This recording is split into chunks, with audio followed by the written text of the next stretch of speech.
Vision de Marion Marais.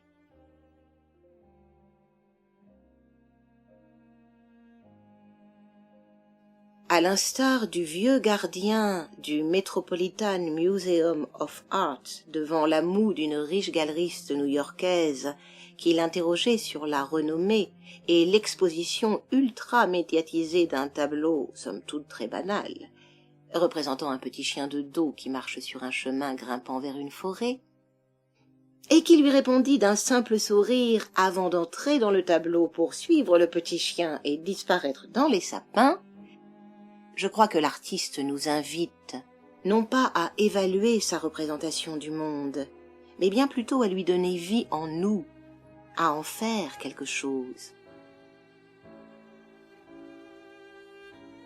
C'est ce qui a nourri notre rencontre avec le peintre Bruno Sari. Nous sommes partis bon pied bon œil, à la recherche de ce que la vision de Proust convoquait de vivant en nous, jusqu'à notre propre désir de création. Je m'amuse donc aujourd'hui à vous balader de phrase en phrase, sur les pas de Marcel et à travers un motif que Bruno lui a emprunté, le clocher. Les Japonais préfèrent dire emprunter quand ils s'inspirent de notre culture. J'aime ce mot qui exclut le propriétaire et préfère le passeur. Ce clocher, peint par Bruno, pourrait être un clocher connu de lui seul, ou celui de Méséglise, de Martinville ou de Vieux-Vic, décrit par le narrateur de la recherche, ou n'importe quel clocher de village. Comme un fond à son tableau, l'artiste a esquissé en noir et blanc 3 arbres et une église imposante devant laquelle 3 personnages semblent minuscules. Au premier plan et au centre du tableau, mis en abîme dans un cadre doré et en couleur cette fois-ci, on retrouve le clocher de l'église, dessiné au fond à droite et mis en perspective par les 3 arbres et une route centrale qui semble y mener. De la même manière que plus haut le chemin dans la forêt, la route invite à pénétrer le tableau physiquement, à marcher vers le village et peut-être s'y arrêter, selon son propre désir ou son souvenir.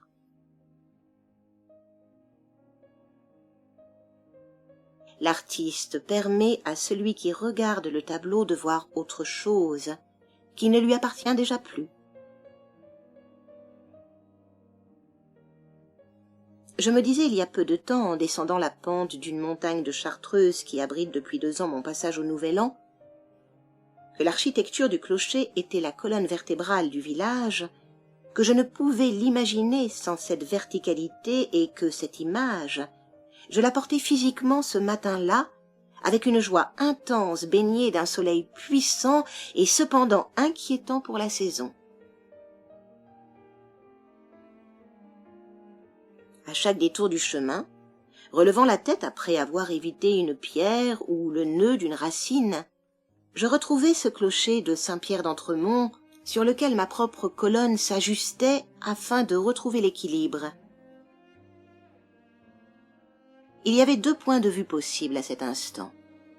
Celui de mes yeux qui, vu la hauteur à laquelle je me trouvais, définissait les contours d'une carte postale, d'une vue d'avion ou de celle d'un petit garçon ajustant le décor d'un train électrique, et celui de mon corps parmi les racines que j'assimilais à une plante pleine de sève, chargée de cette nouvelle année, nourrie de ce clocher jaillissant au-dessus de la rivière. Ce clocher chantait ce matin-là dans ma mémoire avec ses frères. Clocher de mon enfance, catholique ou huguenot, roman ou gothique, clocher des compagnons et des mystères, clocher rébarbatif des dimanches pluvieux, clocher aperçu, gravi, renversé, caressé, vermoulu, entendu et puis tu et même parfois vendu. De ma montagne, de l'un ou l'autre de ces 2 points de vue, en large plongée ou en intime rebond, je ne pouvais échapper à cette sensation que décrit Proust, ce charme soudain qui nous envahit et nous procure intensément joie et sentiment d'unité. qui nous délivre du besoin de savoir qui nous sommes, où et pourquoi. Il faut remercier les artistes de se souvenir de ces moments-là pour nous, de dessiner le clocher qui n'est plus, de le restaurer et de nous transformer.